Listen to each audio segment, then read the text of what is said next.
马丁，你好，今天我们练习什么话题？马丁，你好，我想跟你聊聊，在中国用中文称呼别人这件事儿，我感觉很头疼。怎么了？是遇到什么麻烦了吗？是的，在中国称呼别人好像有很多讲究，我总觉得用不对。比如我昨天去一家餐厅吃饭，服务员过来的时候，我本来想叫她小姐，但你上次说现在不建议这样称呼。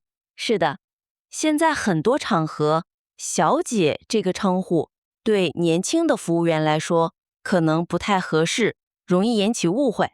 你可以直接叫服务员，或者如果她看起来挺年轻的，也可以亲切的叫美女。不过用服务员更保险。服务员，明白了。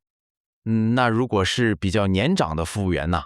年长的你可以叫阿姨，这个称呼比较普遍，而且很显得尊重。阿姨，这个我听过。那如果去我客户的公司见到他们的老板，我该怎么称呼？如果你知道他的职位，直接用职位称呼是最合适的，比如经理或者总。如果他姓李，是公司的总经理，你可以叫李总。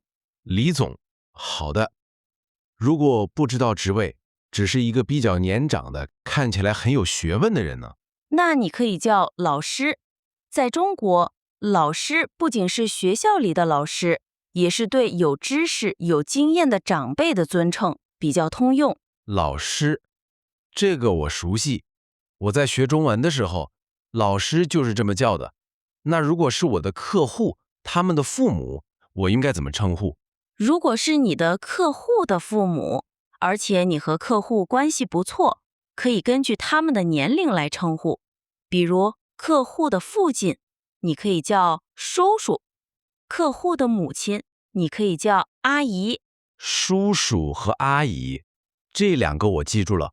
这跟我们国家不太一样，我们一般就是直接叫名字。是的，中国文化里对长辈的尊重是很重要的，称呼是很直接的体现。我还有一个问题，就是看到不认识的，但看起来年纪比我大一些的男士，我该怎么叫？这种情况下，你可以叫大哥。如果年纪更大一些，看起来像长辈，可以叫大爷。对年纪稍大的女士，可以叫大姐。大哥、大爷、大姐，这些都是比较亲切的叫法，是吗？对，是比较亲切和友好的称呼，表示你对他们没有敌意，是友好的。不过，也要看具体场合。如果是在非常正式的办公场合，还是用职位或者姓氏加先生、女士更稳妥。先生、女士，这个我倒是知道。对，还有出租车司机，我们通常怎么称呼？我一般直接说师傅。太对了，师傅是中国非常普遍和尊敬的称呼，不光是司机、修理工、厨师，还有很多手艺人都可以叫师傅，比直接叫出租车司机要显得更友好和尊重。明白了，师傅是个万能的称呼。饭场不是？那如果是小孩子呢？小朋友。对，小朋友，这个很合适。还有，我看到一些朋友，他们之间称呼对方的名字，有时候是小加上姓氏，比如小王；有时候是老加上姓氏，比如老李。这是怎么回事？这是我们中国人之间，特别是朋友或者熟悉的同事之间，表达亲近程度的方式。小加上姓氏，通常是对年纪比自己小的或者同辈但想表示亲近的人，比如小王。小王，好的。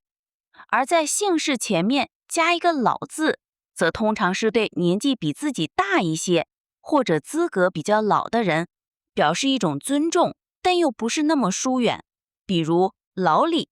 老李，这和我想的老不太一样，我以为老是贬义的。哈哈，在中国，老有时候是褒义的，代表经验丰富，值得尊重。当然，也要看用在什么人身上。如果是你的朋友、你的同学，你可以直接叫名字，或者在姓或名之前加一个小字，比如叫小王、小华。名字后面加名的一部分，比如我叫马丁，你叫我丁。这个看情况，如果你是我的朋友，或者我们关系非常近，叫丁是可以的。但如果是工作关系，或者刚认识不久，最好还是叫马丁。我还有一个困惑，关于爱人、老公、老婆。哦，这个是关于夫妻之间的称呼。是的，比如我偶尔会听到有人说，这是我的爱人。爱人是什么意思？爱人是中国比较传统的说法，意思是自己的配偶、丈夫或者妻子都可以。现在年轻人用的比较少，但长辈或者在比较正式的场合还是会听到。爱人是配偶，那老公和老婆呢？老公是妻子对丈夫的称呼，老婆是丈夫对妻子的称呼。这是现在年轻人之间最常用的，听起来比较亲近和随意。原来是这样，所以如果我太太在中国，我应该叫她老婆。是的，如果你想显得更加接地气，可以用老婆。当然，你也可以叫我的太太，或者直接叫她的名字。谢谢你解释了这么多。还有，我去医院看病，医生怎么称呼？医生你可以直接叫大夫，尤其是一些年纪大的医生，叫大夫会显得更尊重。当然，叫医生也是完全正确的。大夫，我记住了。那如果是律师呢？律师就直接叫律师，比如王律师。王律师，好的。还有学校里的同学或者学长学姐怎么称呼？同学，还有学长、师兄、师姐。对，这些都是学校里常用的称呼。同学是最普遍的，学长、师兄、师姐是对比自己年长或者先入学的学生的一种尊称。我觉得这些称呼体现了中国对长幼尊卑的一种重视。是的，还有，如果你遇到不认识的小朋友，可以直接叫小朋友。小朋友，这个比较直接。对，而且我觉得很重要的一点是入乡随俗。到了中国，就尽量学习和使用当地人习惯的称呼方式，这样更容易融入，也表示你尊重当地的文化。入乡随俗，说得太对了。